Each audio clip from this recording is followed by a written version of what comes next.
Huwag kang mag-alala, Clarice.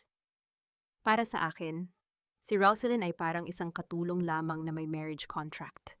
Wala naman siyang ibang matutuluyan, at lalong wala siyang lakas ng loob na iwan ako. Ang boses na yon, ang boses ni Mateo na dati ay puno ng tamis at pangako, ngayon ay tila isang matalim na balisong na humiwa sa katahimikan ng gabi. Bawat salita ay may dalang lason na unti-unting pumapatay sa bawat hibla ng pag-asa sa puso ni Rosalind. Sa labas ng madilim na pasilyo ng Marangyang Resort, nakatayo si Rosalind habang hawak ang isang maliit na palanggana ng maligamgam na tubig. May nakasampay na puting tuwalya sa kanyang balikat, at ang kanyang mga kamay ay namumula pa dahil sa maghapong paglalaba at pag-aasikaso sa mga pangangailangan ng kanyang biyenan. Ang amoy ng langis na pangmasahe at eucalyptus ay nakadikit pa sa kanyang balat, ang mga amoy na naging simbolo ng kanyang 8 taong pagsisilbi bilang asawa. Dahan-dahang nanginginig ang kanyang mga daliri. Ang tubig sa palanggana ay gumagawa ng maliliit na alon, tila sumasalamin sa bagyong nagsisimulang mabuo sa loob ng kanyang dibdib. Isang mabalasik na kabalintunaan na habang siya ay nagpapakapagod upang siguraduhin komportable ang pamilya ni Mateo sa kanilang anniversary trip. Ang kanyang asawa naman ay abala sa pagbuo ng sarili nitong langit sa piling ng iba. Huminga siya ng malalim, ngunit ang hanging pumasok sa kanyang mga baga ay tila naging libu-libong karayom. Nanuyo ang kanyang lalamunan. Gusto niyang sumigaw. Gusto niyang ihagis ang palanggana at sugurin ang 2 taong nasa loob ng silid. Ngunit ang kanyang katawan ay tila naging isang estatwa ng asin, matigas, malamig, at unti-unting natutunaw sa sarili niyang pait. Ramdam niya ang pagbigat ng bawat tibok ng kanyang puso. Ang silid na kinalalagyan ni Mateo at Clarice ay puno ng halakhak at malalambing na bulong. Mga tunog na dati ay sa kanya lamang inilaan. Napatingin si Rosalind sa kanyang suot na simpleng duster, na malayo sa nagkikintabang bestida na madalas isuot ni Clarice. Sa mga sandaling iyon, hindi lamang ang pag-ibig ni Mateo ang nawala sa kanya. Naramdaman niya ang paglaho ng sarili niyang pagkatao sa harap ng katotohanang siya ay naging isang anino na lamang sa sarili niyang tahanan. Inilapag niya ang palanggana sa sahig ng walang nililikhang ingay. Bawat galaw niya ay dahan-dahan. Tila ba natatakot siyang mabasag ang natitira pa niyang dignidad? Ang kanyang paningin ay nagsimulang lumabo dahil sa mga luhang pilit niyang hindi pinapatak. Hindi ngayon, hindi dito. Sa gitna ng naglalakihang mga poste ng resort at ang malamig na simoy ng dagat, naramdaman ni Rosalind na siya ay nag-iisa sa mundo. Naglakad siya palayo, pabalik sa silid kung saan nagpapahinga ang kanyang biyenan na si Doña Emilia. Ang bawat hakbang ay parang paglalakad sa ibabaw ng nagbabagang uling. Ngunit bago pa man niya maabot ang pintuan, isang panibagong tunog ang nagpahinto sa kanya. Ito ay ang tunog ng masiglang boses ni Doña Emilia mula sa loob ng silid. Ang babaeng buong araw na nagreklamo ng pananakit ng katawan at hindi makatayo ng walang alalay, ay ngayon ay naririnig niyang tumatawa ng malakas. Benjo, siguraduhin mong lahat ng dokumento ng ari-arian na galing sa tatay ni Rosalind ay maililipat na sa pangalan ninyo ni Mateo. Pagkatapos nito, kahit lumayas pa ang babaeng iyan, wala na tayong kailangang ikabahala. Napakadali talagang utuin ng mga taong busilak ang puso. Tumigil ang mundo ni Rosalind. Ang pagtataksil ng asawa ay isang sugat. Ngunit ang malamig na katotohanang ang buong pamilyang pinagsilbihan niya ay tila mga buwayang nag-aabang lamang sa kanyang pagbagsak ay isang kamatayan. Ang kanyang mga kamay na kanina ay nanginginig ay biglang naging kamao. Ang sakit ay dahan-dahang napalitan ng isang malamig at matalim na puot. Tumayo siya sa harap ng pinto. Ang kanyang anino ay humaba sa sahig ng pasilyo. Sa loob ng 8 taon, siya ang naging haligi, ang naging takbuhan, at ang naging alipin ng mga Vergara. Ngunit sa gabing ito, sa gitna ng kadiliman ng kanilang pagtataksil, isang katanungan ang umalingaw-ngaw sa kanyang isipan. Kasing talim ng kidlat sa gitna ng unos. Gaano ba kalalim ang pasensya ng isang babaeng nawalan na ng lahat? Bago niya simulan, nasunugin ang langit na kanyang itinayo para sa mga taong hindi marunong magpahalaga. Nanatili siyang nakatayo doon, isang tahimik na manonood sa sarili niyang trahedya. Habang ang tunog ng tawanan sa loob ng silid ay tila nagiging isang sumpa na hindi na niya malilimutan kailanman. Ang bawat tawa ni Doña Emilia mula sa loob ng silid ay tila isang hampas ng latigo sa pandinig ni Rosalind. Hindi siya makapaniwala na ang babaeng halos pasanin niya patungo sa banyo tuwing umaga dahil sa reklamo ng panghihina, ay ngayon ay naglalakad ng maayos at may lakas pang magplano ng kasamaan. Ang bawat hakbang ng matanda sa loob ng silid ay may kasamang tunog ng pagmamalaki. Malayo sa kaladkad na paang madalas nitong ipakita sa harap ng ibang tao. Huwag kang masyadong maingay. Baka marinig tayo ng martir mong Mena. Narinig ni Rosaline ang boses ni Benjo, ang bunsong kapatid ni Mateo. May halong pangungutya ang tono nito nang banggitin ang salitang martir. Pero totoo, bilib din ako kay Kuya Mateo. Paano niya napagtitiisan ang pagmumukha ni Rosaline gabi-gabi? Habang iniisip ang kaseksihan ni Clarice, sumagot si Doña Emilia na may kasamang malalim na buntong hininga ng kasiyahan. Ang mahalaga ay makuha natin ang lahat ng kailangan natin. Alam mo namang si Rosaline lang ang may access sa mga accounts na iniwan ni Roberto. Kapag naubos na natin ang lahat, doon na natin siya itatapon sa kalsada. Tutal, sanay naman siyang maghirap. Speaking of accounts, kailangan ko uli ng pera. May mga utang pa ako sa kasino na dapat bayaran. Sinabihan ko na si Kuya. At sabi niya, ay gawan mo na lang daw ng paraan para makahingi uli kay Rosaline. Sabihin mo na kailangan mo ng bagong gamot. O kaya ay may charity kang gustong tulungan. Dagdag pa ni Benjo, ang tunog ng kanyang pagbukas ng bote ng alak ay tila isang insulto sa bawat sentimong pinaghirapan ni Rosaline para isalba ang kanilang kumpanya. Naramdaman ni Rosaline ang panginginig ng kanyang buong katawan. Hindi niya akalain na ang perang itinabi niya para sa kinabukasan ni Nina at Lucas ay napupunta lamang sa sugal at bisyo ng kanyang bayaw. Sa basbas ng kanyang sariling asawa, ang kanyang dibdib ay tila sasabog sa sobrang bigat, ngunit pinilit niyang manatiling tahimik. Dahan-dahan siyang umatras. Iniwan ang palanggana at tuwalya sa labas ng pinto bilang ebidensya ng kanyang huling pagsisilbi bago siya tuluyang lumisan sa dilim ng pasilyo. Dumating ang oras ng hapunang parangal para sa kanilang 8th anibersaryo. Ang hapagkainan ay puno ng mga mamahaling putahe. May mga bulaklak at kandila na tila sumisimbolo sa isang masayang pamilya. Nakaupo si Mateo sa kabisera, suot ang kanyang pinakamahal na suit. Habang si Clarice ay nakaupo sa kanyang tabi bilang espesyal na panauhin ng kumpanya. Bawat sulyap ni Mateo kay Clarice ay puno ng pagnanasa, habang ang bawat tingin niya kay Rosaline ay puno ng pagkabagot at pandidiri. Sa gitna ng pagkain, biglang binalot ng malakas na tikim si Doña Emilia. Ang kanyang mukha ay agad na nagbago, naging maputla at tila nahihirapan sa paghinga. Ito ang kanyang nakasanayang pag-arte tuwing gusto niyang ipahiya si Rosaline. Rosaline, apo ang sopas ko. Bakit ba napakalamig nito? Gusto mo bang lumala ang ubo ko? Ang paos na boses ng matanda ay muling bumalik, punong-puno ng pagkukunwari. Tumayo si Rosaline ng walang kibo. Kinuha niya ang mangkok ng sopas at dinala ito sa kusina. Habang iniinit niya ang pagkain, tinitigan niya ang usok na lumalabas mula sa kaldero. Ito na ang huling pagkakataon na gagawin niya ito. Isang huling akto ng kabutihan para sa isang taong hindi marunong tumanaw ng utang na loob. Sa bawat ikot ng kutsara, ramdam niya ang paglamig ng kanyang sariling puso. Alam niyang sa mga sandaling iyon, ang Rosaline na kilala nila ang masunurin, ang tahimik, ang martir ay unti-unti nang namamatay. Pagbalik niya sa hapag, nakita niyang hawak ni Mateo ang kamay ni Clarice sa ilalim ng lamesa. Sa pag-aakalang walang nakakakita, ngumiti si Rosaline ng mapait habang inilalapag ang mainit na sopas sa harap ng kanyang biyenan. Nakita niya ang pagkabalisa sa mga mata ni Benjo na kanina pa tinitingnan ang kanyang telepono.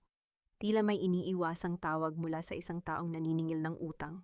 Natapos ang gabi na tila isang pelikulang puno ng paimbabaw na saya, habang ang lahat ay abala sa pag-inom ng alak at pagtatawanan. Naramdaman ni Rosaline ang isang maliit na kamay na humahawak sa kanyang laylayan. Paglingon niya, nakita niya si Nina, ang kanyang panganay, na may mga matang puno ng lungkot at pag-aalala. Dinala siya ng bata sa isang sulok ng hardin kung saan walang makakarinig sa kanila. Ang liwanag ng buwan ay tumatama sa mukha ni Nina, na tila ba naging mas matanda ang hitsura dahil sa mga lihim na daladala nito. Mama! Ang mahinang bulong ng bata na tila isang punyal na bumaon sa puso ni Rosaline. Nakita ko po si Papa kanina sa tabing dagat. May kasama po siyang ibang babae. Hinalikan niya po ito. Akala ko po ba ay tayo lang ang pamilya ni Papa? Bakit po niya tayo sinasaktan? Sa mga sandaling iyon, ang katahimikan ng gabi ay nabasag ng mahinang hikbi ni Nina. Ang bawat luha ng kanyang anak ay tila naging lason na nagpatibay sa desisyon ni Rosalyn. Wala na ang takot. Wala na ang pag-aalinlangan. Kung ang kanyang sariling kaligayahan ay hindi sapat na dahilan para lumaban, ang kaligtasan at kinabukasan ng kanyang mga anak ang magsisilbing apoy na susunog sa lahat ng kasinungalingang itinayo ng mga Vergara. Mama, matagal ko na po silang nakikita. Noong nakaraang buwan pa po, doon sa labas ng school ko, sinundo ako ni Papa pero kasama niya ang babaeng iyon. Ang bawat salita ni Nina ay tila mga bubog na bumabaon sa lalamunan ni Rosalyn. Gusto niyang huminga ng malalim, ngunit bawat singhap niya ay puno ng pait. Ang kanyang maliit na anak, ang batang dapat ay naglalaro lamang at walang iniisip na problema, ay naging saksi sa maruming lihim ng kanyang ama, doon, sa ilalim ng malamig na liwanag ng buwan. Naramdaman ni Rosalyn ang isang matinding hiya, hindi para sa kanyang sarili, kundi para sa kanyang mga anak. Hinawakan niya ang mga pisngi ni Nina. Ang kanyang mga daliri ay nanginginig sa gitna ng malamig na hangin. Bakit hindi mo sinabi kay Mama agad, anak? Ang mahinang tanong niya. Ang boses ay halos maglaho sa hangin. Kasi po, ayaw ko po kayong makitang umiyak. At sabi ni Papa, kailangan ko raw pong tumahimik para hindi masira ang pamilya natin. Sagot ni Nina habang ang mga luha ay muling dumadaloy sa kanyang mga mata. Isang matalim na kidlat ng galit ang tumama sa puso ni Rosalyn. Ginamit ni Mateo ang sarili nilang anak upang pagtakpan ang kanyang kataksilan. Ginamit niya ang pagmamahal ng bata para sa katahimikan. Sa sandaling iyon, ang huling hibla ng pagtitimpi ni Rosalyn ay tuluyan ng naputol. Hindi na ito tungkol sa kanyang pag-ibig kay Mateo. Ito ay tungkol sa kaluluwa ng kanyang mga anak na unti-unting nilalason ng mga kasinungalingan ng lalaking dapat ay nagpoprotekta sa kanila.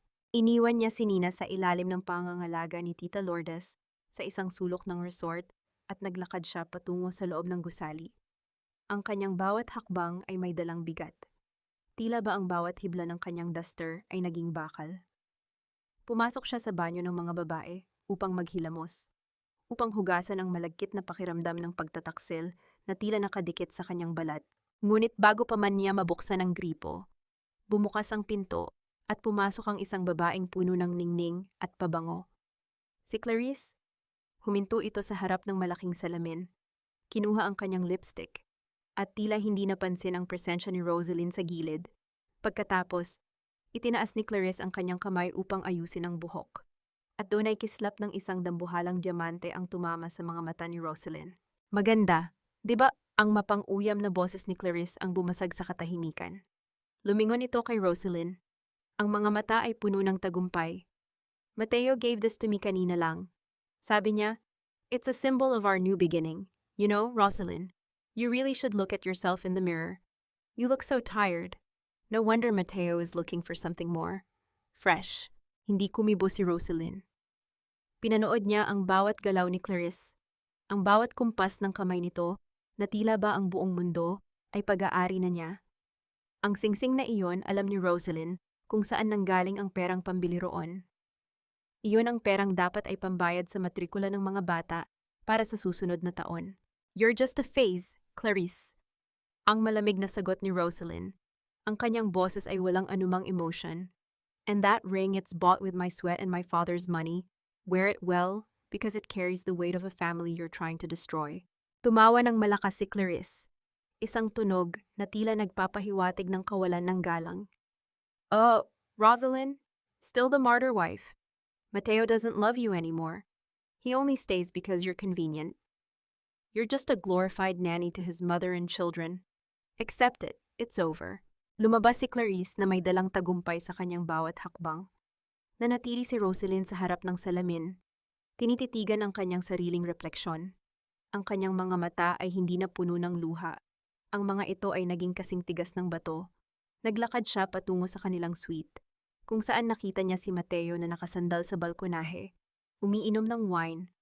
Pagkakita sa kanya, ang mukha ni Mateo ay agad na nabalot ng pagkairita. Nasaan ka ba, galing kanina pa kita hinahanap? Si Mama no, kailangan ng gamot niya. Bakit mo ba iniiwan ang trabaho mo dito? Ang nanunumbat na tanong ni Mateo. Mateo, let's stop the act. Ang mahinahong sagot ni Rosalyn. Ngunit ang bawat salita ay tila may dalang kuryente. Alam ko na. Alam na rin ni Nina. Paano mo nagawang gamitin ang anak mo para pagtakpan ang pangbababae mo? Nagbago ang hitsura ni Mateo. Mula sa pagkairita, naging depensibo ang kanyang tono. Ano bang pinagsasabi mo? You're paranoid. Rosalyn, masyado ka ng praning dahil wala kang ginagawa kundi magbantay sa bahay. Kung nagkakaroon man ako ng ibang kausap, it's because you're so boring.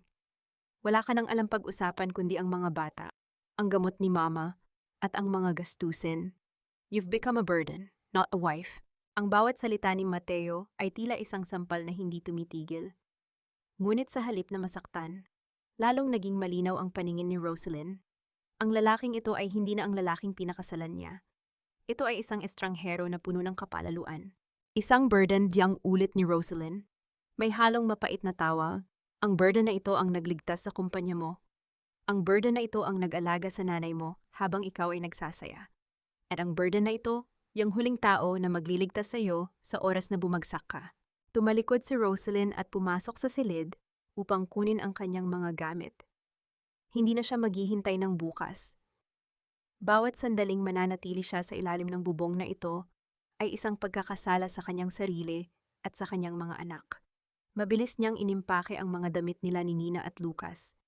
Ang kanyang puso ay tumitibok ng mabilis, ngunit ang kanyang isipan ay kalmado. Bit-bit ang dalawang malaking maleta. Lumabas siya ng silid. Ngunit sa pagbukas niya ng pinto, doon sa gitna ng madilim na pasilyo, nakatayo si Doña Emilia. Ang matanda ay hindi na nakaupo sa wheelchair. Nakatayo ito ng matuwid. Ang kanyang mga mata ay naglalabas ng isang uri ng puot na hindi kailanman nakita ni Rosalyn noon. Saan mo balak dalhin ang mga apo ko? Rosalyn? Ang malamig na tanong ng matanda. Akala mo ba ay hahayaan kitang umalis ng ganyan na lang? Ang pamilyang ito ang nagbigay sa iyo ng pangalan. At kung aalis ka, sisiguraduhin kong wala kang matitira, kahit ang sarili mong mga anak. Akala mo ba ay makakaalis ka ng ganyan na lang, utang mo sa amin ang lahat ng tinatamasa mo ngayon, Rosalyn? Kung wala ang mga Vergara, isa ka lang pulubing naghahanap ng makakain sa kalsada matapos mamatay ang ama mo. Ang boses ni Doña Emilia ay pumailan lang sa pasilyo, kasing talim ng isang punyal na pilit bumaon sa likod ni Rosalyn. Nakatayo ang matanda sa gitna ng pinto. Ang kanyang katawan na dati ay tila marupok at mahina, ay ngayon ay tuwid na tuwid. Puno ng puot, ang kanyang mga mata, na madalas ay nakapikit sa tuwing hinihilod ni Rosalyn, ay na ngayon ay nanlilisik sa galit. Sa likod ni Rosalyn, mahigpit na nakakapit si Nina sa kanyang daster, habang karga-karga naman niya ang natutulog na si Lucas. Ang bigat ng kanyang anak sa kanyang braso ay tila sumasalamin sa bigat ng 8 taong pagtitiis. Nadala-dala niya sa kanyang puso. Ang 2 malaking maleta sa kanyang tabi ay naglalaman ng lahat ng natitira sa kanyang buhay mga gamit na pinili niya sa gitna ng pagmamadali at panginginig. Ang utang na loob na sinasabi niyo, ay matagal ko nang nabayaran. Ang mahinahong sagot ni Rosalyn, ngunit ang bawat salita ay may dalang kakaibang lakas. Sa unang pagkakataon, hindi niya ginamit ang opo o ang nakasanayang yukod ng ulo. Tumingin siya ng diretso sa mga mata ng kanyang biyenan. Binayaran ko iyon sa bawat gabi na hindi ako natutulog para alagaan kayo. Binayaran ko iyon sa bawat sentimo ng mana ko na ibinigay ko para hindi mabulok sa kulungan ang anak nyo dahil sa mga utang niya. At binayaran ko iyon sa bawat luhang pilit kong itinago para lang maging maayos ang pamilyang ito. Tumawa ng mapait si Doña Emilia. Isang tunog na tila nagpapahiwatig ng matinding panghahamak. Huwag kang magmalinis. Ang perang sinasabi mo ay wala na. Ngayon, ikaw ay wala kundi isang babaeng walang direksyon. Iwan mo ang mga bata dito. Ang mga Vergara ang magpapalaki sa kanila. Hindi ko hahayaang lumaki ang mga apo ko sa isang squatter na tulad mo. Sa mga salitang iyon, naramdaman ni Rosalyn ang isang matinding kulo ng dugo sa kanyang mga ugat. Ang paghamak sa kanya ay kaya niyang tiisin. Ngunit ang banta na ilalayo ang kanyang mga anak ay ang mitya ng kanyang tuluyang pag-aalsa. Hinawakan niya ng mas mahigpit ang kamay ni Nina. Hindi sila Vergara lamang, sila ay mga anak ko. Ang mariing deklara ni Rosalyn. At hinding-hindi ko hahayaang lumaki sila sa isang bahay na puno ng kasinungalingan, kataksilan, At isang lola na nagkukunwaring may sakit para lang maging alipin ang ibang tao. Tabi po, sinubukan ni Doña Emilia na harangan ang daan. Ang kanyang mga kamay ay pilit na inaabot ang maleta ni Rosalyn upang pigilan ito. Ngunit sa isang mabilis na galaw, ay naiiwas ito ni Rosalyn. Ang tunog ng mga gulong ng maleta na kumakaladkad sa marmol na sahig ay tila isang hudyat ng digmaan. Lumabas si Rosalyn sa main lobby ng resort. Sa labas, ang langit ay nagsimula ng magdilim at ang malalakas na patak ng ulan ay nagsimulang tumama sa mga dahon ng halaman na lumilikha ng isang malungkot na himig. Hindi siya huminto, hindi siya lumingon. Bawat hakbang niya palayo sa marangyang gusaling iyon ay parang pagtanggal ng isang mabigat na kadena sa kanyang leeg. Sumakay sila sa isang taxi na kanina pa naghihintay sa labas. Habang umaandar ang sasakyan, tiningnan ni Rosalyn ang resort mula sa bintana. Nakita niya ang siluheta ni Mateo na nakatayo sa balkonahe. Tila nagtataka kung saan siya pupunta. Ngunit hindi na ito mahalaga. Ang mundong iyon ay wala na sa kanya. Pagkalipas ng ilang oras na pagbiyahe sa gitna ng dilim at ulan, nakarating sila sa isang maliit ngunit malinis na bahay sa labas ng lungsod. Ito ang bahay ni Tita Lourdes, ang kapatid ng kanyang ama na matagal nang pinagbawalan ni Mateo na bisitahin ni Rosalyn. Sa pagbukas ng pinto, agad silang sinalubong ng mainit na yakap ng matanda. Rosalyn, salamat sa Diyos at natauhan ka na. Ang umiiyak na bulong ni Tita Lourdes habang pinapatuloy sila sa loob. Huwag kang mag-alala, ligtas kayo rito. Matapos mapatulog ang mga bata, naupo si Rosalyn sa maliit na hapagkainan. Inilabas ni Tita Lourdes ang isang lumang kahon ng biskwit na gawa sa lata. Ang tunog ng pagbukas nito ay tila nagpatahimik sa buong silid.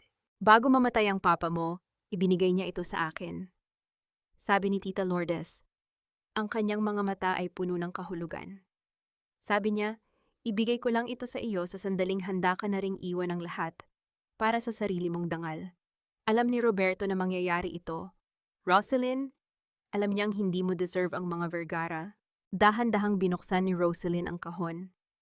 Inaasahan niyang makakakita ng pera o alahas.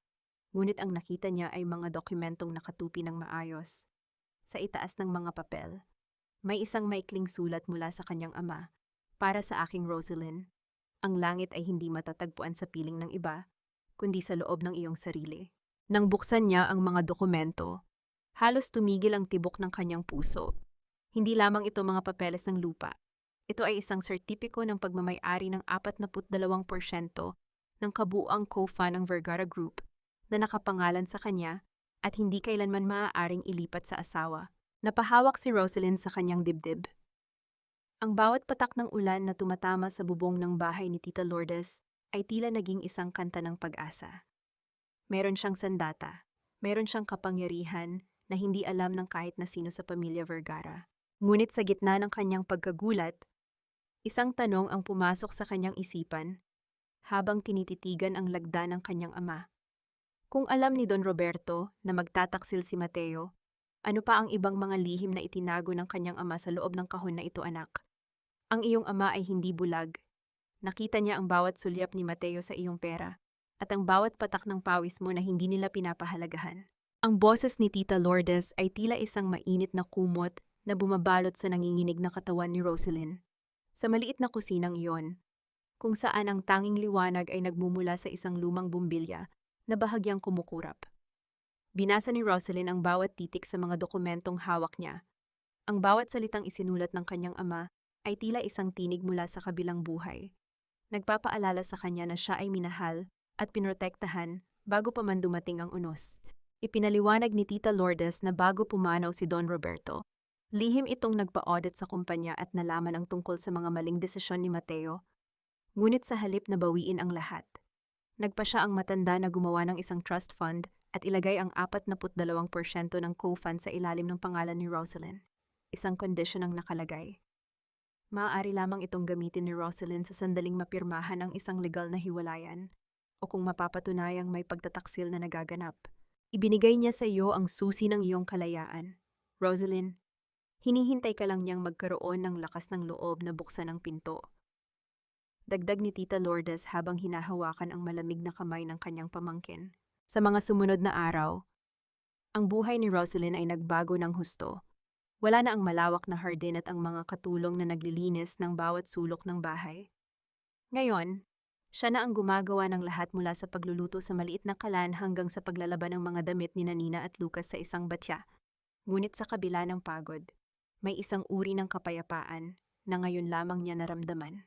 Wala nang nanunumbat, wala nang nanlalait, at wala nang kailangang pagsilbihan na hindi marunong magpasalamat. Isang hapon, habang ang ulan ay malumanay na tumatama sa bubong na gawa sa yero, nagluto si Rosalyn ng simpleng ginisang monggo at pritong isda. Ang halimuyak ng bawang at sibuyas ay humalo sa amoy ng basang lupa sa labas. Pagkakita sa pagkain, ang mga bata ay masayang naupo sa lamesa. "Mama, ang sarap naman po nito. Mas masarap pa po kaysa sa luto sa malaking bahay." Ang masayang sabi ni Lucas habang nilalagyan ng sabaw ang kanyang kanin. Napangiti si Rosalyn. Ang simpleng sandaling iyon ang tunog ng paghigop ng sabaw ng kanyang mga anak, at ang kanilang maliliit na tawa ay tila isang gintong sandali na nagpahilom sa marami niyang sugat. Dito, sa maliit na bahay na ito, mas naramdaman niya ang tunay na kahulugan ng pamilya kaysa sa 8 taon niya sa mansyon ng mga Vergara. Ngunit ang katahimikang ito ay agad na nabasag ng isang motorsiklo ang huminto sa tapat ng kanilang bakod. Isang lalaki ang nag-abot ng isang makapal na sobre. Pagbukas ni Rosalyn, ang kanyang dugo ay tila naging yelo. Ito ay mga divorce papers mula kay Mateo. Ngunit ang mas nakakasuka ay ang mga kondisyong nakalakip dito. Hinihiling ni Mateo ang kabuuang kustodya ng mga bata at ang paglipat ng lahat ng natitirang ari-arian ni Rosalyn sa pangalan ng kumpanya bilang bayad daw sa pinsalang idinulot ng kanyang biglaang pag-alis. So, "He's not just taking my dignity. He wants to take my soul." Ang bulong ni Rosalyn habang ang kanyang mga kamay ay nanginginig sa galit. Akala niya siguro ay wala akong kalaban-laban. Agad niyang tinawagan ang numero ng abogado na nakasulat sa isa pang dokumentong iniwan ng kanyang ama. Hindi pa lumilipas ang isang oras nang makatanggap siya ng mensahe mula sa isang hindi kilalang numero. "Madam Rosalyn, ako si Attorney Santos, ang dating legal counsel ng iyong ama. Mabuti at tumawag kayo. Kailangan nating magkita agad. May mga impormasyon akong nakuha tungkol kay Benjo Vergara. Balak nilang ibenta ang ilang mahahalagang assets ng kumpanya nang walang pahintulot ng board, at balak nilang gamitin ang pekeng pirmang iniwan ninyo sa mga lumang dokumento para gawin ito." Natigilan si Rosalyn. Ang pagtataksil ng mga Vergara ay mas malalim pa kaysa sa inaakala niya. Hindi lang sila nagnanakaw ng kanyang kasalukuyan. Balak din nilang ubusin ang kinabukasan na itinayo ng kanyang ama. Tumingin si Rosalyn sa kanyang mga anak na ngayon ay mahimbing nang natutulog. Ang kanyang mukha ay naging kasing tigas ng marmol. Ang panahon ng pagtitiis ay tapos na. Kung gusto ni Mateo ng digmaan, ibibigay niya ito ngunit hindi sa paraang inaasahan nito. Sa gitna ng katahimikan ng gabi, ang tanging maririnig ay ang ritmo ng ulan at ang mabilis na tibok ng puso ni Rosalyn. Isang katanungan ang pumasok sa kanyang isipan. Sino pa kaya sa loob ng kumpanya ang kasabwat sa pagnanakaw na ito? At gaano kalayo ang kayang gawin ni Mateo para lamang hindi mawala ang kanyang marangyang buhay? Ang batang nasa sinapupunan ni Clarice ang magiging tanging tagapagmana ng lahat ng pinaghirapan ko. Rosalyn, dahil sa kanya, sa wakas, magkakaroon ako ng tunay na pamilyang hindi puro reklamo at drama. Ang boses ni Mateo ay tila isang linta na sumisipsip sa huling patak ng dangal na pilit itinatayo ni Rosalyn sa loob ng maliit na bakuran ni Tita Lourdes. Nakatayo ang lalaki sa harap ng kanilang gate. Suot ang isang mamahaling shades at lulan ng kanyang bagong sasakyan, isang sasakyang alam ni Rosalyn na binili gamit ang perang dapat ay pondo para sa mga empleyado ng kumpanya. Napahinto si Rosalyn sa pag-aayos ng mga nilalabhang damit. Ang kanyang mga kamay ay puno pa ng bula ng sabon, at ang amoy ng laundry soap ay humahalo sa alikabok ng kalsada. Tiningnan niya ang kanyang asawa, ang lalaking minahal niya ng buong puso. Ang lalaking ipinagtanggol niya laban sa sarili niyang ama, at nakita niya ang isang estrangherong nilamon na ng sariling kasinungalingan. Hindi mo man lang ba iisipin si Nina at Lucas? Mateo? Ang mahinahong tanong ni Rosalyn. Ang kanyang boses ay tila isang malalim na ilog na hindi natitinag ng hangin. Mga anak mo rin sila. Sila ang tunay mong pamana. Tumawa ng mapait si Mateo. Isang tunog na tila kalawang na kumakaskas sa bakal. Mga anak Nina is too emotional, just like you, at si Lucas masyado mo siyang ginagawang mahina. Clarice is different, she's smart, she's ambitious, at ang batang dadalhin niya ay magiging isang tunay na Vergara. Huwag mo nang pahirapan ang sarili mo. Rosalind, just sign the papers and go back to the province. Doon ka nararapat. Pinanood ni Rosalind ang pag-alis ng sasakyan ni Mateo. Ang usok nito ay tila isang maitim na ulap na nag-iwan ng lason sa hangin. Hindi siya umiyak. Ang mga luha niya ay natuyo na kasabay ng kanyang mga pangarap. Sa halip, kinuha niya ang batya at dinala ito sa loob. Ang bawat hakbang niya ay may bigat ng 1,000 pasanin. Ngunit ang kanyang mga mata ay nananatiling nakatuon sa isang layunin. Kinabukasan, habang naglalakad si Rosalind patungo sa isang maliit na grocery store para mamili ng mga gamit sa eskwela ng mga bata, nakita niya ang isang pamilyar na bulto sa tapat ng isang pribadong klinika. Ito ay si Clarice. Suot nito ang isang malapad na sombrero at malalaking sunglasses. Tila ba nagtatago sa sinumang makakakilala sa kanya. Nagpa siya si Rosalind na sumunod ng palihim. Ang bawat tibok ng kanyang puso ay tila isang tambol na nagbababala ng panganib. Nakita niyang pumasok si Clarice sa isang silid na walang anumang karatula, maliban sa isang maliit na papel na nagsasabing consultation by appointment only. Mula sa bahagyang nakabukas na pinto, narinig ni Rosalind ang isang boses ng lalaki, tila isang doktor na pagod ang tono.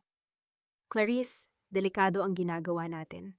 Kapag nalaman ng pamilya Vergara na ang ultrasound na ginagamit mo ay sa kapatid mo, pareho tayong mabubulok sa kulungan. Just do your job, doctor. Ang mariing sagot ni Clarice. Bayad ka na, di ba siguraduhin mo lang na sa susunod na check-up kasama si Mateo? Maipakikita natin ang kailangan niyang makita. I need that marriage. And I need it now bago pa malaman ng kumpanya ang tungkol sa mga nawawalang pondo. Naramdaman ni Rosalind ang isang matinding kulo ng galit sa kanyang dibdib. Ang babaeng ito ay hindi lamang magnanakaw ng asawa. Isa rin itong manggaganso na handang gumamit ng kahit na anong paraan para makuha ang kapangyarihan. Dahan-dahang lumabas si Rosalind ng klinika. Ang bawat hakbang niya ay puno ng pag-iingat. Hawak na niya ang katotohanan, isang katotohanang sapat na para pabagsakin ang lahat ng itinayo ni na Mateo at Clarice. Pag-uwi niya, sinalubong siya ni Lucas na may hawak na isang piraso ng papel. Ang bata ay nakaupo sa sahig. Ang mga kamay ay puno ng kulay ng Crayola. Mama, pa. Look, I drew our new house. It's just you, me, and Ate Nina. And look, may malaking bakod po para hindi na tayo masaktan ng mga bad people. Naupo si Rosalind sa tabi ng kanyang anak. Tiningnan niya ang drawing, isang simpleng bahay na may makulay na bubong at isang malaking araw sa itaas. Doon, sa gitna ng mga kulay ng Crayola, nakita ni Rosalind ang isang mukha ng kaligayahan na hindi kailanman mabibili ng pera ng mga Vergara. Hinaplos niya ang buhok ni Lucas. At sa unang pagkakataon matapos ang mahabang panahon, naramdaman niya ang isang tunay na ngiti sa kanyang mga labi. Gagawa tayo ng mas malaking bahay, anak. Isang langit na tayo mismo ang magtatayo. Ang mahinang bulong ni Rosalind. Kinagabihan, habang mahimbing nang natutulog ang mga bata, nakatanggap si Rosalind ng isang tawag mula sa isang hindi kilalang numero. Ang boses sa kabilang linya ay malamig at formal. Madam Rosalind, I am the corporate secretary of Vergara Group. I've been informed of your true status as the major stockholder. There will be an emergency board meeting next week regarding the embezzlement allegations against Benjo Vergara. You are being invited as an anonymous principal observer. Do you wish to confirm your attendance? Tumingin si Rosalind sa bintana, kung saan ang liwanag ng buwan ay tumatama sa drawing ni Lucas. Ang kanyang isipan ay malinaw. Ang kanyang puso ay handa na. Confirm my attendance. Ang maring sagot ni Rosalind. And make sure the seat at the head of the table is empty. I will be the one to fill it. Pagkababa ng telepono, naramdaman ni Rosalind ang isang kakaibang katahimikan sa paligid. Isang katanungan ang pumasok sa kanyang isipan. Ano kaya ang magiging reaksyon ni Mateo kapag nalaman niyang ang babaeng tinawag niyang burden ang siyang hahawak sa leeg ng kanyang kinabukasan? Ito na ang huling gabi na magiging anino ako sa sarili kong buhay. Ang bulong na iyon ni Rosalind sa harap ng salamin ay tila isang sumpa at isang pangako. Sa loob ng maliit na silid sa bahay ni Tita Lourdes, ang liwanag ng isang lampara ay tumatama sa kanyang mukha, isang mukhang hindi na bakas ang pagod mula sa pagkayod sa kusina o ang lungkot ng isang inaping asawa. Sa halip, ang makikita ay ang talim ng isang babaeng handa ng bawiin ang lahat ng kinuha sa kanya. Dahan-dahan niyang kinuha ang isang itim na blazer na itinabi ni Tita Lourdes para sa kanya. Ang tela nito ay malamig at madulas, malayo sa gaspang ng duster na nakasanayan niyang isuot sa loob ng 8 taon. Habang isinusuot niya ito, naramdaman niya ang pagbabago sa kanyang bawat galaw. Ang kanyang mga balikat ay naging mas matuwid. Ang kanyang tingin ay naging mas matalim. Sa bawat butones na kanyang isinasara, tila ba isinasara na rin niya ang pinto ng kanyang nakaraan bilang isang martir. Mama, ang ganda-ganda niyo po. Ang mahinang boses ni Nina mula sa pintuan ang nagpalingon sa kanya. Hawak ng bata ang isang maliit na cellphone, isang lumang modelo na ibinigay ni Attorney Santos. Nakuha ko na po. Naririnig po dito si Lola at Tito Benjo na pinagtatawanan ang pag-alis nyo. Sinasabi rin po nila na madali lang daw pong dayain ang mga pirma sa bangko dahil sanay na silang gawin iyon. Hinawakan ni Rosalind ang kamay ng kanyang anak. Ang kislap sa mga mata ni Nina ay hindi na kislap ng takot, kundi ng pakikipagtulungan. Isang mahalagang piraso ng ebidensya ang hawak ng bata, ang pag-amin ng mga Vergara sa kanilang sariling bibig. Salamat anak, dahil sa iyo, mas mapoprotektahan natin ang kinabukasan niyo ni Lucas. Ang malambing ngunit determinadong sagot ni Rosalind. Habang naghahanda si Rosalind sa katahimikan, ang mansyon ng mga Vergara ay puno ng ingay at halakhak. Nagpa siya sina Mateo at Doña Emilia na magdaos ng isang victory party para sa nalalapit na pagpirma ng isang malaking investment deal. Ang bawat sulok ng mansyon ay napapalamutian ng mga mamahaling bulaklak, at ang amoy ng champagne ay humahalo sa halimuyak ng mga pabango ng mga elitistang panauhin. Sa gitna ng karamihan, nakatayo si Mateo habang nakayakap sa bewang ni Clarice. Next week, Clarice, officially ay sa iyo na ang posisyon na nararapat sa iyo. Wala na ang pabigat sa buhay ko. At sa wakas, ang Vergara Group ay magiging pinakamalaki sa bansa. Ang mayabang na deklara ni Mateo habang itinataas ang kanyang baso ng alak. Tumawa si Clarice. Ang kanyang boses ay tila isang kampanilyang basag sa pandinig ng sinumang nakakakilala sa kanyang tunay na pagkatao. And of course, our baby will be the prince of this empire. Mateo, I can't wait to see the face of that provincial girl kapag nalaman niyang wala na siyang babalikan. Hindi nila alam, sa labas ng mansyon, sa dilim ng gabi, may isang sasakyang dahan-dahang huminto. Sa loob nito ay si Attorney Santos. Hawak ang mga huling ulat ng audit na nagpapatunay sa milyon-milyong pisong ninakaw ni Benjo. Ang bawat pahina ay tila isang pako sa kabaong ng ambisyon ng mga Vergara. Kinabukasan, ang umaga ay nagsimula sa isang kakaibang katahimikan. Walang ulan, ngunit ang langit ay kulay abo, tila nakikiramay sa bigat ng kaganapang nakatakdang mangyari. Isinuot ni Rosalind ang kanyang mga sapatos, isang pares ng matutulis na takong na ang bawat hakbang sa sahig ay lumilikha ng isang matigas at determinadong tunog.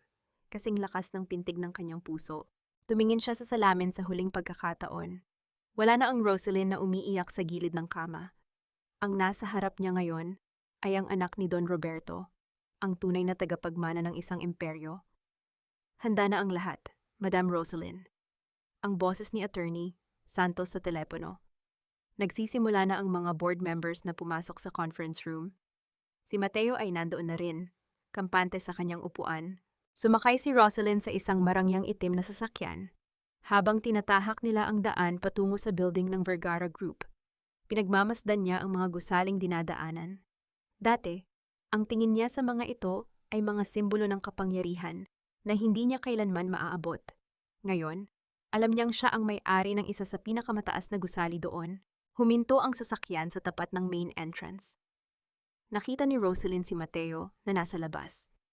Abala sa pagbati sa mga miyembro ng press. Suot ang kanyang pinakamagandang ngiti para sa mga kamera. Tila ba ipinagmamalaki niya sa buong mundo ang kanyang tagumpay na itinayo sa mga kasinungalingan. Bumukas ang pinto ng sasakyan. Isang gwardya ang lumapit. Ngunit bago pa man ito makapagsalita, ang malamig na hangin ng lobby ay tila huminto sa pag-ihip nang lumabas si Rosalyn.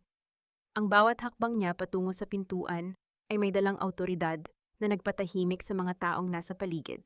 Isang matandang empleyado na dati ay nakakakita kay Rosalyn na nagdadala lamang ng lunchbox para kay Mateo, ay napahinto sa kanyang paglalakad. Nanlaki ang kanyang mga mata, tila hindi makapaniwala sa nakikita. Huminto si Rosalyn sa harap ng elevator. Ang kanyang refleksyon sa makintab na pinto ay nagpapakita ng isang reyna. Isang katanungan ang pumasok sa kanyang isipan habang pataas ang elevator. Sa anong segundo, kaya tuluyang guguho ang mundo ni Mateo kapag nakita niya ang babaeng itinuring niyang basura na nakaupo sa trono ng kanyang kumpanya? Anong ginagawa mo rito, Rosalyn? Hindi ito lugar para sa mga katulong.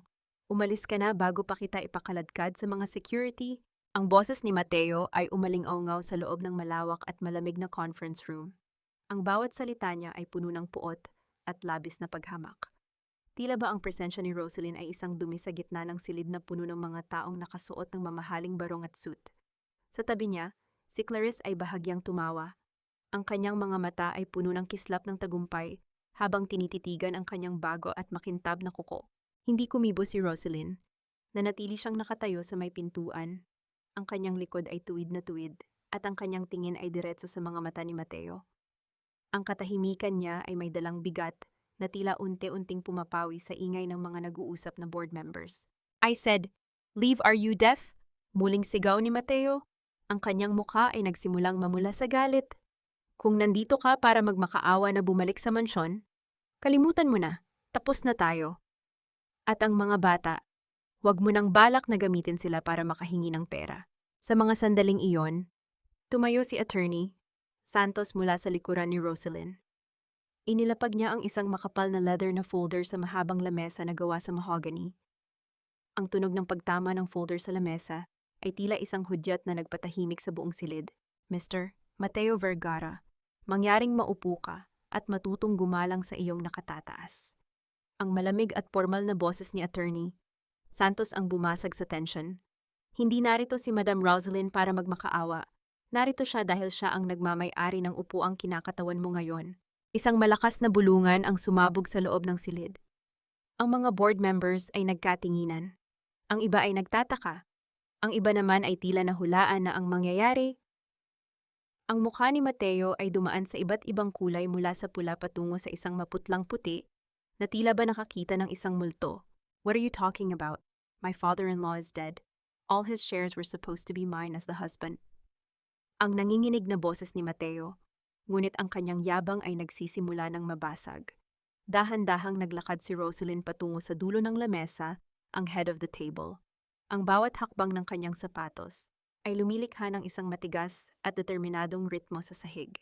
Hinawakan niya ang sandalan ng upuan at tumingin sa lahat ng naroon. Sa loob ng 8 taon, Mateo, hinayaan kitang maniwala na ikaw ang hari ng imperyong ito. Ang simula ni Rosalyn. Ang kanyang boses ay kalmado ngunit may dalang kapangyarihan na tila yelo sa lamig. Hinayaan kitang gamitin ang pangalan ng ama ko para itago ang iyong mga pagkakamali. Ngunit ang katotohanan ay narito sa mga dokumentong ito.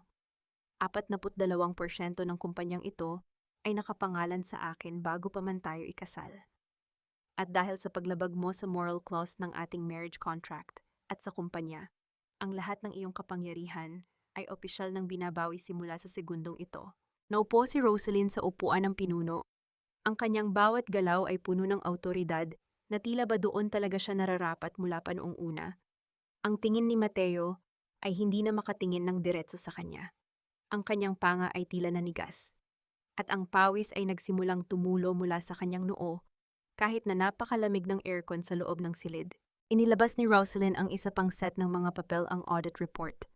Benjo Vergara, tawag niya sa kanyang bayaw na ngayon, ay tila gustong magtago sa ilalim ng lamesa.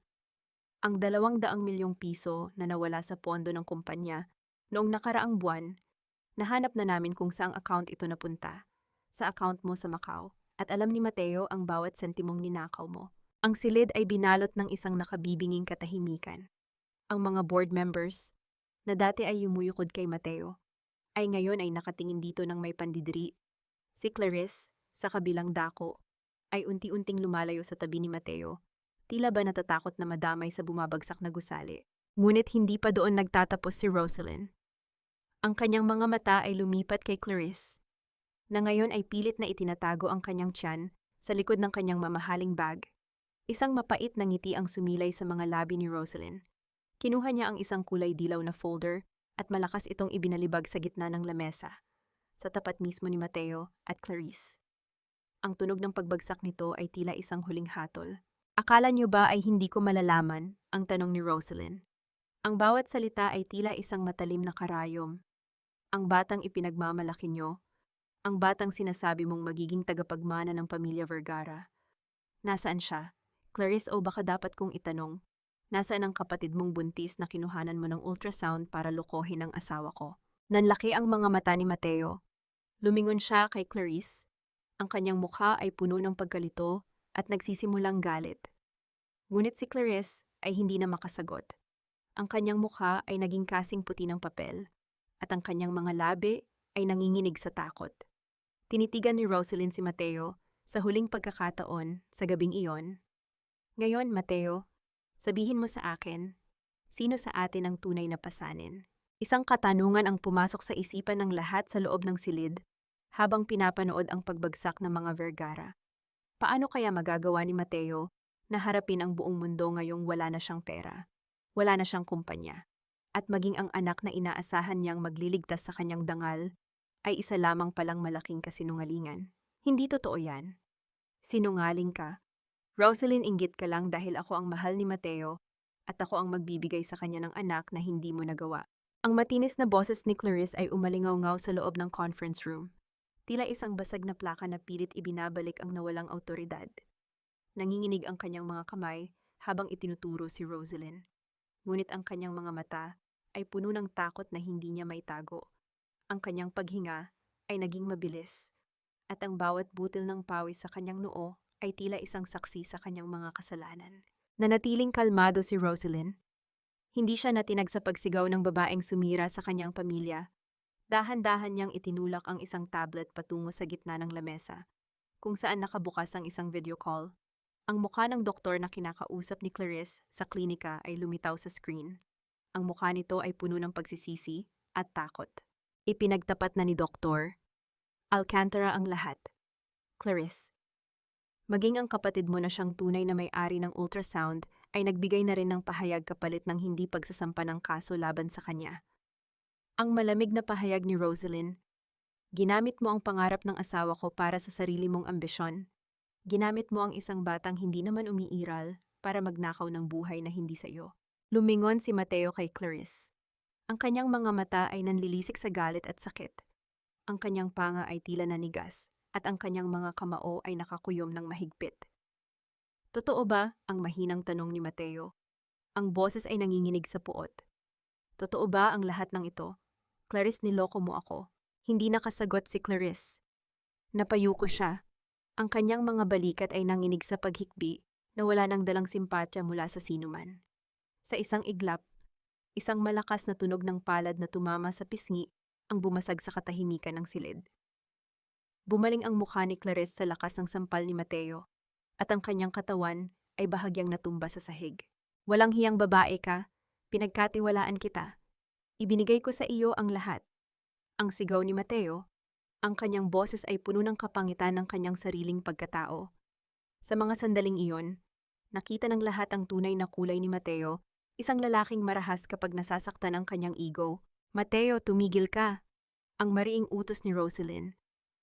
Huwag mong gamitin ang dahas para pagtakpan ang sarili mong kamangmangan. Pinili mong maniwala sa kanya dahil iyon ang gusto mong marinig. Pareho kayong naging biktima ng sarili ninyong kasakiman. Kasabay nito, bumukas ang pinto ng conference room at pumasok ang mga security officers ng kumpanya kasama ang 2 pulis na naka-uniforme. Lumapit sila kay Benjo, na kanina pa tila isang rebultong hindi makagalaw sa takot. Mr. Benjo Vergara, you are under arrest for large-scale qualified theft and embezzlement of company funds. Ang formal na pahayag ng pulis. Ang tunog ng mga posas na ikinakabit sa mga kamay ni Benjo ay tila isang huling hudyat ng pagbagsak ng mga Vergara. Wala nang nagawa si Benjo, kundi yumuko habang hinihila siya palabas ng silid. Ang kanyang mukha ay puno ng kahihiyan. Ngunit bago pa man tuluyang matapos ang gulo, isang pamilyar na tinig ang narinig mula sa pintuan. "Rosalyn, anong kabalbalan ito?" Pumasok si Doña Emilia. Ang kanyang buhok ay bahagyang gulo-gulo at ang kanyang mukha ay pulang-pula sa galit. Ngunit nang makita niya ang mga pulis at ang kanyang anak na si Benjo na nakaposasim, bigla siyang humawak sa kanyang dibdib. Ang kanyang katawan ay nagsimulang gumiwang at dahan-dahan siyang napaluhod sa sahig habang humihingal. Tila inaatake sa puso. "Ang puso ko! Rosalyn! Ang anak ko! Mamamatay ako," ang paos na sigaw ng matanda habang pilit na humihingi ng tulong. Dati, ang eksenang ito ay magpapatakbo kay Rosalyn ng mabilis upang kumuha ng gamot at tumawag ng ambulansya habang umiiyak. Ngunit ngayon, nanatili lamang siyang nakaupo sa kanyang upuan. Pinagmamasdan ang bawat galaw ng kanyang biyenan. "Mabuti na lang at nakahanda ako. Ang kalmadong sabi ni Rosalyn. Sa kanyang hudyat, pumasok ang isang lalaking nakaputing gown, isang cardiologist na kilala sa bansa. "Si Dr. Reyes ay narito upang suriin kayo. Siya na rin ang magsasabi sa amin kung kailangan niyo bang dalhin sa ospital o sa presinto para sa obstruction of justice." Nang makita ni Doña Emilia ang doktor, ang kanyang paghihirap ay biglang huminto. Ang kanyang paghinga na kanina ay tila mawawala na ay biglang naging regular. Ang kanyang mga mata ay nanlisik sa galit nang ma-realize niyang hindi natatalab ang kanyang drama. "Wala kang utang na loob," ang sigaw ni Doña Emilia habang tumatayo ng walang tulong ng sinuman. "Pagkatapos ng lahat ng ginawa namin para sa iyo, utang na loob yang ulit ni Rosalyn." May halong mapait na tawa. "Ang utang na loob ay ibinibigay sa mga taong may puso. Hindi sa mga taong ginawa akong alipin habang ninanakawan ang pamilya ko. Ngayon, lahat ng yaman na inangkin nyo ay babalik na sa tunay na may-ari. Ang mansyong tinitirhan nyo, bukas na bukas din ay kailangan nyo ng lisanin." Naiwan sina Mateo, Doña Emilia at Clarice sa loob ng silid na tila mga basang sisew. Ang kapangyarihang dati ay hawak nila ay naglaho na parang usok. Si Rosalyn ay tumayo, inayos ang kanyang blazer, at lumakad palabas ng conference room nang hindi na lumilingon. Sa labas ng gusali, sinalubong siya ng mainit na sikat ng araw. Huminga siya ng malalim isang paghinga na wala ng kasamang bigat. Isang katanungan ang pumasok sa kanyang isipan habang nakatingin sa malayo. Ngayong wala na ang mga anino ng nakaraan, ano kaya ang pakiramdam ng tunay na mamuhay sa ilalim ng sarili niyang langit? Isang taon ang mabilis na lumipas mula nang gumuho ang mundong itinayo ng mga Vergara sa ibabaw ng mga kasinungalingan. Sa loob ng isang taon, ang pangalang Rosalyn Vergara ay hindi na kilala bilang ang tahimik na asawang nasa anino lamang, kundi bilang ang matapang na babaeng muling bumuhay sa dangal ng kanyang ama.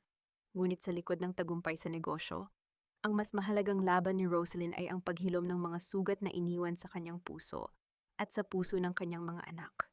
Isang hapon, habang ang sikat ng araw ay unti-unting lumulubog sa likod ng mga gusali at nagbibigay ng kulay kahel na liwanag sa paligid, nakatayo si Rosalyn sa hardin ng kanyang bagong bahay. Ang amoy ng mga bagong sibol na bulaklak ay humahalo sa sariwang hangin ng hapon. Dito, wala ang bigat ng mga nakaraang taon. Ang katahimikan ay hindi na nakakatakot. Ito ay naging musika ng kapayapaan. "Mama, tingnan niyo po ang taas na ng lipad ng saranggola ko." Ang masayang sigaw ni Lucas habang tumatakbo sa damuhan. Ang kanyang tawa ay tila isang gamot na tuluyang nagpawi sa lahat ng pait na naramdaman ni Rosalyn noon. Ngunit ang katahimikang iyon ay biglang nabasag nang marinig ni Rosalyn ang tunog ng pagbukas ng kanilang gate. Isang lalaki ang dahan-dahang pumasok. Ang bawat hakbang ay mabigat at puno ng pag-aalinlangan. Nang makita ni Rosalyn ang mukha nito, tila sandaling huminto ang mundo. Si Mateo! Ngunit hindi na ito ang lalaking mayabang na nakasuot ng mamahaling suit. Ang kanyang mga damit ay luma at may mga mantsa. Ang kanyang buhok ay gulo-gulo at ang kanyang mga mata ay lubog at puno ng kawalan ng pag-asa. Amoy alak siya mula sa malayo at ang kanyang panginginig ay bakas sa bawat galaw ng kanyang mga kamay. "Rosalyn?" Ang paos na bulong ni Mateo. Huminto siya ilang metro ang layo mula sa kanya. tila natatakot na dumumi ang malinis na damuhan sa kanyang presensya. Patawarin mo ako, nawala na ang lahat sa akin. Rosalyn, si Mama, nasa maliit na kwarto na lang kami. Si Clarice, tinakbuhan ako matapos makuha ang huling sentimong meron ako. Wala na akong matuluyan. Tumingin si Rosalyn sa kanya, ngunit sa halip na galit, ang naramdaman niya ay isang matinding habag, hindi dahil mahal pa niya ito, kundi dahil sa lungkot na makita ang isang taong hinayaan ang sariling kasakiman na sirain ang kanyang buhay. Bakit ka narito? Mateo yang mahinahong tanong ni Rosalyn. Please, Rosalyn, bigyan mo ako ng isa pang pagkakataon. Para sa mga bata, kailangan nila ng ama. Di ba magbabago ako, pangako, gagawin ko ang lahat. Basta hayaan mo lang kaming bumalik sa buhay mo. Ang pagmamakaawa ni Mateo, habang dahan-dahang lumuluhod sa harap ni Rosalyn, ang tunog ng kanyang mga tuhod na tumama sa semento ay tila isang huling hudyat ng kanyang pagsuko. Bago pa man makasagot si Rosalyn, isang maliit na bulto ang tumayo sa pagitan nila. Si Nina, ang 11 taong gulang na bata ay tumayo ng matuwid. Ang kanyang mga mata ay puno ng tapang, na tila ba siya ang naging protektor ng kanyang ina. Papa, umalis na po kayo. Ang mariing sabi ni Nina, ang kanyang boses ay hindi nanginginig. Noong kailangan po namin kayo, mas pinili niyo ang ibang tao. Noong umiiyak si Mama sa gabi, mas pinili niyo si Clarice. Hindi po kami ang kailangan niyo. Papa, ang kailangan niyo lang ay ang pera ni Mama dahil wala na kayong matakbuhan. Nanlaki ang mga mata ni Mateo sa narinig mula sa kanyang sariling anak. Ang katotohanang nagmula sa bibig ng isang bata ay mas matalim pa kaysa sa anumang audit report. Ninay, anak, hindi totoo yan, mahal ko kayo. Ang pilit na git ni Mateo habang sinusubukang hawakan ang kamay ng bata. Ngunit mabilis na umiwas si Nina at lalong humigpit ang kapit sa kamay ni Rosalyn. Kung mahal niyo po kami, hindi niyo po kami gagawing dahilan para saktan si Mama. Masaya na po kami ngayon. Malaya na po si Mama sa inyo. Huwag niyo na po kaming guluhin. Naramdaman ni Rosalyn ang isang mainit na luha na gumulong sa kanyang pisngi hindi dahil sa sakit, kundi dahil sa pagmamalaki sa kanyang anak. Hinawakan niya ang balikat ni Nina at tumingin kay Mateo. Mateo, narinig mo na ang anak mo. Ang huling pahayag ni Rosalyn. Ang pagpapatawad ay matagal ko nang ibinigay para sa sarili kong katahimikan. Ngunit ang pagbabalik hindi na mangyayari yun. Ang langit na itinayo ko ay sapat na para sa amin ng mga bata. Wala nang lugar dito para sa mga taong marunong lang sumira. Tumayo si Mateo ng dahan-dahan. Ang kanyang mga balikat ay tuluyang bumagsak. Wala na siyang masabi. Tinalikuran niya sila at dahan-dahang naglakad palabas ng gate. Ang kanyang anino ay unti-unting nilalamon ng paparating na dilim. Ang tunog ng pagsasara ng gate ay tila naging huling tuldok sa isang mahabang kabanata ng sakit. Lumapit si Lucas at yumakap sa binti ni Rosalyn, habang si Nina naman ay sumandal sa kanyang balikat. Sabay-sabay nilang pinanood ang huling sinag ng araw. Sa mga sandaling iyon, naramdaman ni Rosalyn ang isang kakaibang gaan sa kanyang dibdib. Wala na ang takot na baka may mang-api muli sa kanya. Wala na ang pangangailangang patunayan ang kanyang sarili sa ibang tao. Tumingala si Rosalyn sa kalawakan. Ang langit ay malawak, malinis at puno ng mga bituin na nagsisimulang magpakita.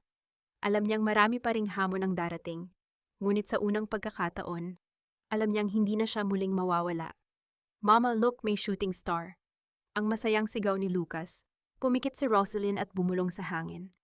Salamat, Papa. Salamat dahil hinayaan mo akong hanapin ang sarili kong langit.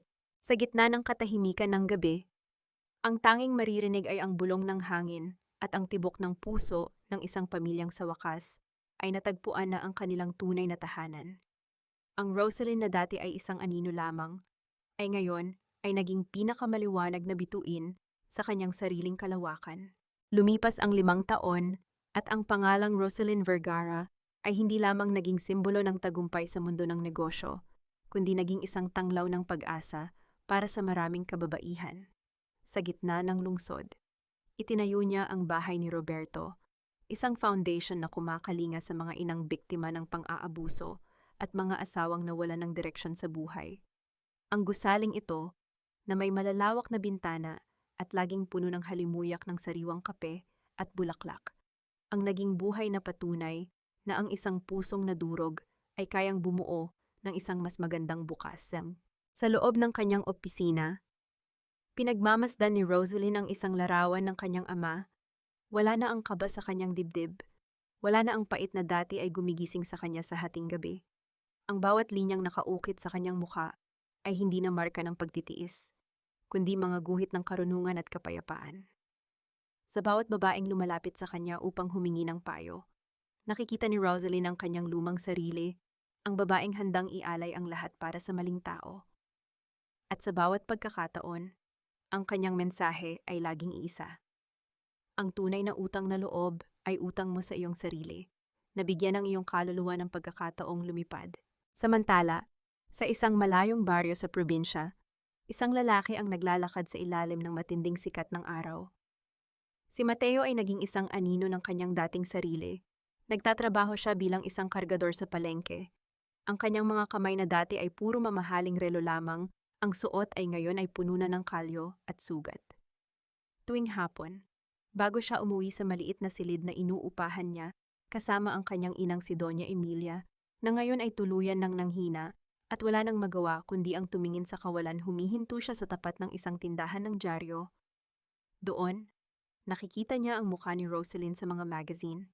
Maganda, matagumpay, at malaya. Sa bawat sulyap niya, isang matinding pagsisisi ang bumabalot sa kanyang puso, isang uri ng parusa na mas masakit pa sa pagkabilanggo. Ang bawat gabi ay puno ng katahimikan sa kanilang maliit na tahanan. Isang katahimikang sumisigaw ng lahat ng mga pagkakataong kanyang sinayang. Si Clarice naman ay tuluyang naglaho sa paningin ng publiko. Balita ay napunta siya sa maling landas matapos subukang mang-scam ng isa pang mayamang pamilya. At ngayon ay nabubuhay sa takot sa gitna ng mga utang at kaso. Ang kanyang kagandahang dati ay ginamit niya bilang sandata, ay naging isang malungkot na alaala na lamang sa isang mundong mabilis na nakakalimot sa mga taong walang tunay na dangal. Isang gabi, nagdaos ng isang simpleng selebrasyon ang pamilya ni Rosaline para sa graduation ni Nina sa high school. Si Nina ay naging isang dalagang puno ng tiwala sa sarili, habang si Lucas naman ay isang masayahing bata na mahilig sa sining. Habang sila ay nakaupo sa paligid ng hapagkainan, naramdaman ni Rosaline ang init ng kamay ng kanyang dalawang anak. Walang sigawan, walang tensyon, walang mga salitang nakakasakit. Mama Tui, atad sa mouth top mom. Ang malambing na tawag ni Nina habang iniaabot ang kanyang medalya. Thank you, Po. Thank you for choosing yourself. Because in the end, you also chose us. Napangiti si Rosaline habang pinipigilan ang pagtulo ng luha ng kagalakan. Napagtanto niya na ang pagpapatawad ay hindi nangangahulugan ng pagbabalik sa taong nanakit sa iyo. Ang pagpapatawad ay ang pagpili na huwag nang hayaan ang sakit na diktahan ang iyong hinaharap. Pinatawad na niya si Mateo, hindi dahil karapat-dapat ito, kundi dahil karapat-dapat siya sa katahimikan, habang pinagmamasdan niya ang kanyang mga anak na nagtatawanan. Lumabas si Rosaline sa balkonahe at tumingin sa kalangitan. Ang mga bituin ay tila mga hiyas na nakakalat sa madilim na pelos ng gabi. Naalala niya ang bawat gabi ng paghihirap, ang bawat patak ng luhang dumaloy sa kanyang mga pisngi sa loob ng 8 taon. Ang lahat ng iyon ay nagsilbing pataba sa lupang kanyang tinamnan ng bagong buhay. Ang langit na kanyang itinayo ay hindi lamang para sa kanyang sarili. Ito ay isang langit na may sapat na puwang para sa lahat ng mga pusong nangangarap na muling magsimula. Sa bawat tibok ng kanyang puso, ramdam ni Rosaline ang gabay ng kanyang ama at ang sarili niyang lakas. Wala nang takot, wala nang anino. Sa gitna ng katahimikan ng gabi, ang tanging maririnig ay ang bulong ng isang babaeng sa wakas ay nahanap na ang kanyang tunay na tahanan. Ngayon, siya na ang reyna ng kanyang sariling langit, isang langit na hinding-hindi na muling guguho. Dahil ito ay itinayo sa ibabaw ng matibay na pundasyon ng pagmamahal sa sarili at tunay na katotohanan.